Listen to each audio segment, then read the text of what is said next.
10वां अध्याय।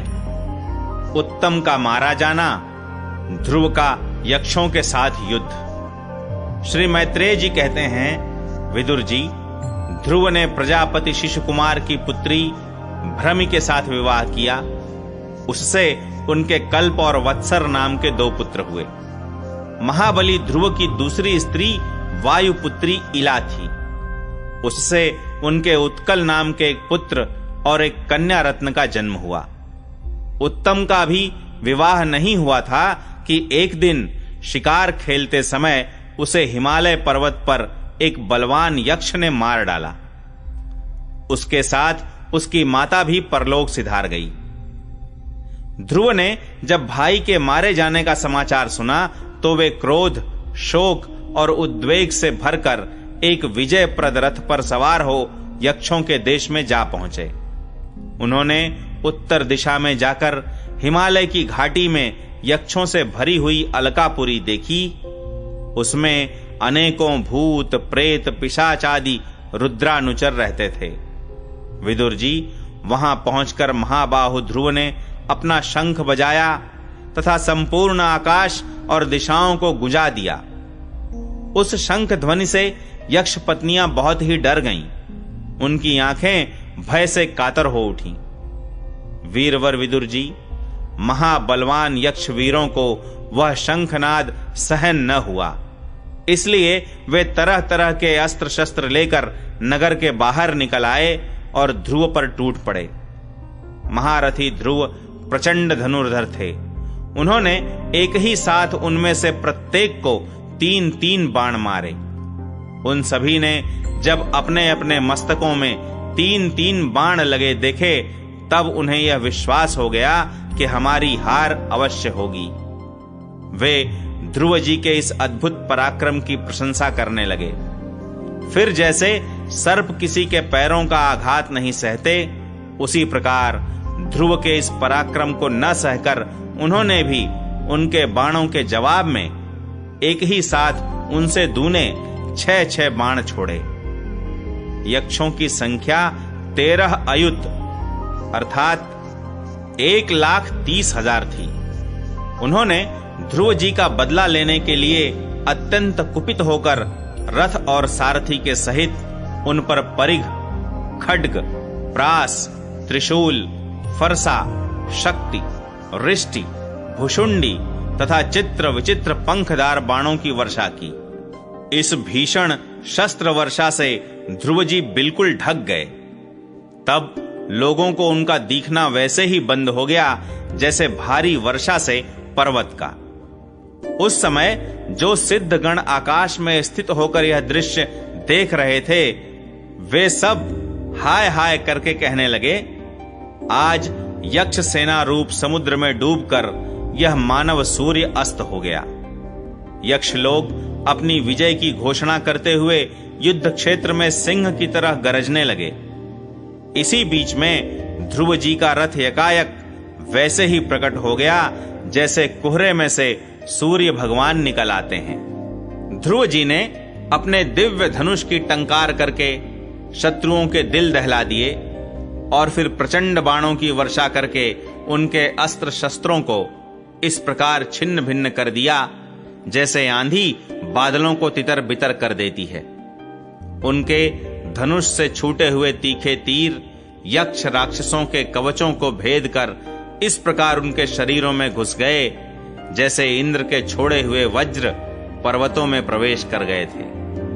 विदुर जी, महाराज ध्रुव के बाणों से कटे हुए यक्षों के सुंदर कुंडल मंडित मस्तकों से, सुनहरी ताल वृक्ष के समान जांघों से, वलय विभूषित बाहुओं से, हार, भुजबंध, मुकुट और बहुमूल्य पगड़ियों से पटी हुई वह वीरों के मन को लुभाने वाली समरभूमि बड़ी शोभा पा रही थी। जो यक्ष किसी प्रकार जीवित बचे, वे क्षत्रिय प्रवर ध्रुव जी के बाणों से प्रायः अंग अंग छिन्न भिन्न हो जाने के कारण युद्ध क्रीड़ा में सिंह से परास्त हुए गजराज के समान मैदान छोड़कर भाग गए। नरश्रेष्ठ ध्रुव जी ने देखा कि उस विस्तृत रणभूमि में अब एक भी शत्रु अस्त्र शस्त्र लिए उनके सामने नहीं है तो उनकी इच्छा अलकापुरी देखने की हुई, किंतु वे पुरी के भीतर नहीं गए। ये मायावी क्या करना चाहते हैं, इस बात का मनुष्य को पता नहीं लग सकता। सारथी से इस प्रकार कहकर वे उस विचित्र रथ में बैठे रहे तथा शत्रु के नवीन आक्रमण की आशंका से सावधान हो गए। इतने में ही उन्हें समुद्र की गर्जना के समान आंधी का भीषण शब्द सुनाई दिया तथा दिशाओं में उठती हुई धूल भी दिखाई दी। एक क्षण में ही सारा आकाश मेघमाला से घिर गया। सब ओर भयंकर गड़गड़ाहट के साथ बिजली चमकने लगी। निष्पाप विदुर जी, उन बादलों से खून, कफ, पीप, विष्ठा, मूत्र एवं चर्बी की वर्षा होने लगी और ध्रुव जी के आगे आकाश से बहुत से धड़ गिरने लगे। फिर आकाश में एक पर्वत दिखाई दिया और सभी दिशाओं में पत्थरों की वर्षा के साथ गदा, परिघ, तलवार और मूसल गिरने लगे। उन्होंने देखा कि बहुत से सर्प वज्र की तरह फुफकार मारते रोषपूर्ण नेत्रों से आग की चिंगारियां उगलते आ रहे हैं। झुंड के झुंड मतवाले हाथी, सिंह और बाघ भी दौड़े चले आ रहे हैं। प्रलय काल के समान भयंकर समुद्र अपनी उत्ताल तरंगों से पृथ्वी को सब ओर से डुबाता हुआ बड़ी भीषण गर्जना के साथ उनकी ओर बढ़ रहा है। क्रूर स्वभाव असुरों ने अपनी आसुरी माया से ऐसे ही बहुत से कौतुक दिखलाए जिनसे कायरों के मन कांप सकते थे। ध्रुव जी पर असुरों ने अपनी दुस्तर माया फैलाई है, यह सुनकर वहां कुछ मुनियों ने आकर उनके लिए मंगल कामना की। मुनियों ने कहा, उत्तानपाद नंदन ध्रुव, शरणागत भय भंजन शारंग पाणी भगवान नारायण तुम्हारे शत्रुओं का संहार करें। भगवान का तो नाम ही ऐसा है जिसके सुनने और कीर्तन करने मात्र से मनुष्य दुस्तर मृत्यु के मुख से अनायास ही बच जाता है। उत्तम का मारा जाना, ध्रुव का यक्षों के साथ युद्ध। श्री मैत्रेय जी कहते हैं, विदुर जी, ध्रुव ने प्रजापति शिशुकुमार की पुत्री भ्रमि के साथ विवाह किया। उससे उनके कल्प और वत्सर नाम के 2 पुत्र हुए। महाबली ध्रुव की दूसरी स्त्री वायुपुत्री इला थी। उससे उनके उत्कल नाम के एक पुत्र और एक कन्या रत्न का जन्म हुआ। उत्तम का भी विवाह नहीं हुआ था कि एक दिन शिकार खेलते समय उसे हिमालय पर्वत पर एक बलवान यक्ष ने मार डाला। उसके साथ उसकी माता भी परलोक सिधार गई। ध्रुव ने जब भाई के मारे जाने का समाचार सुना तो वे क्रोध, शोक और उद्वेग से भरकर एक विजयप्रद रथ पर सवार हो यक्षों के देश में जा पहुंचे। उन्होंने उत्तर दिशा में जाकर हिमालय की घाटी में यक्षों से भरी हुई अलकापुरी देखी। उसमें अनेकों भूत, प्रेत, पिशाच आदि रुद्रानुचर रहते थे। विदुर जी, वहां पहुंचकर महाबाहु ध्रुव ने अपना शंख बजाया तथा संपूर्ण आकाश और दिशाओं को गुंजा दिया। उस शंख ध्वनि से यक्ष पत्नियां बहुत ही डर गईं।